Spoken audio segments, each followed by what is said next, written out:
thought we created more chances, quality chances, than we have in any of the other games. Should have had more than one goal. If it wasn't for their goalkeeper, I thought we would have. Defensively, we were rock solid, like we have been all preseason. So overall, I was very pleased, and I think it gives us, going into the season, a feeling of a clean sheet, a feeling of scoring a goal, and a feeling of a win. So it obviously doesn't count. We're still 0-0, and we have 0 points. But it's always good to get that feeling in your last game going into the preseason. You tweaked the offense kind of similar to what you did in the second half Wednesday. Seeing how effective that did turn out, how does it kind of impact your choices going into this weekend? Well, we've got 6 games as a body of work in terms of evidence to go on, and we'll look at that, and we'll make decisions on our lineup based on the past, what we know, and based on the current form. But I thought moving back to 4-3-3. In the lineup we played to start the game with more true wingers gave us a little bit more penetration. Those front 4 guys are pretty dynamic. Went more with a pace power component. We were able to get some pretty good width. The goal came through Jorge on the flank. I thought we also created some stuff through Esprit as well. And then you got, Adi and Nagby, who are pretty good linking up. So that's one way to go. That's certainly a good option. But we've got other good options, and I think that's a positive because we're pretty flexible, and we've got different personnel choices that we can make based on the game, and now we're flexible a little bit in terms of system. We can quickly shift now because we played a 4-4-2 a lot of the preseason. We can play that now if we want to, or we can go back to 4-2-3-1 if we want to, or even play 4-3-3, and we can pick and choose our wingers. That changes a little bit what we do. So I think that makes us unpredictable. Salt Lake won't know what we're going to do because we've played a number of different lineups, which I think is good. And there might be a wrinkle this week that we throw on just like we throw on today. Jorge Villafaña came off at halftime. Can you tell us why that was? Give us an update. He was a little tight, so he wanted to go back in, but there was no reason to risk it in the preseason. So I thought Janderson did a good job too. Don't expect it to be an issue. I don't know yet. I don't think so. But we definitely weren't going to push it. But I haven't talked to the trainer yet. What do you think of Jack's shift in the midfield? I thought he was very good. For me, you can call it the triangle or diamond if you want of the goalkeeper, the 2 center halves, and Jack. Kind of that diamond.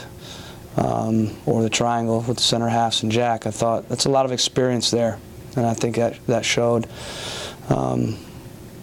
Felt very comfortable defensively, and really it has all preseason. We've given up 3 goals in 6 games, and 1 was an own goal. So that makes me feel good, and that was an issue last year. Now it doesn't look to be, but the proof will be in the pudding of the season when we start. But ultimately. Now, I'm okay if we get a clean sheet every game and score 1 goal. Merritt might want more goals, but I think he'll take the wins over the goals any day.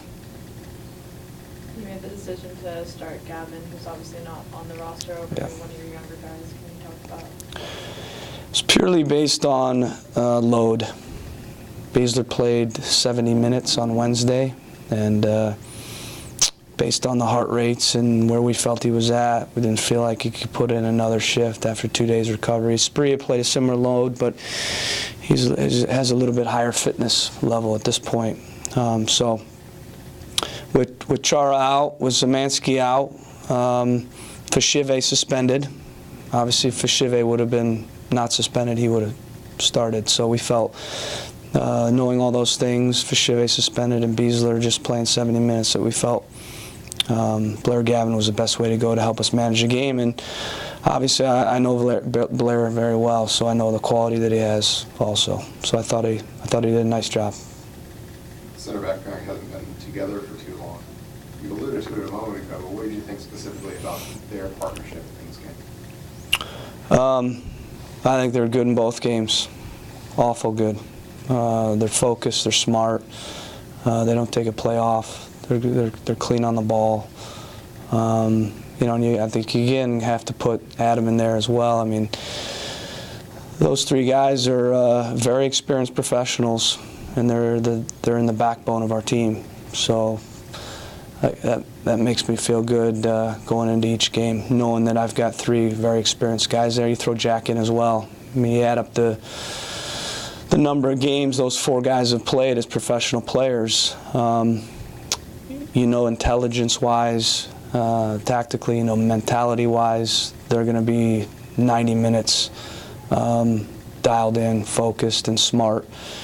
And, you know, I think when you reach kind of, I'm not going to say twilight because it could be 3, 4, 5 years for any of those guys. Obviously, Adam's a bit younger, but I think you get even more hungry to raise silverware. And that's our goal. To be 2015 to be the first club to do that. Let's go one more, please. You talked about Adam. Are you surprised with how calm and cool he looks already with the team? And what is his style of play? Is that kind of how the back line plays? Yeah, that's what we liked in him. He's very comfy, isn't he? He's not casual, because there's a difference. You can be comfortable, but sometimes casual. But he's you know, he's really, again, he looks like a guy that's played a lot of games, which he has.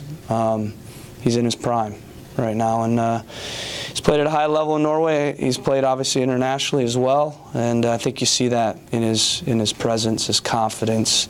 You know, so, again, based on the preseason and what we've seen, he's looked very good. Thanks, everyone. Thank you. Thank you. Thanks, Coach. Thanks.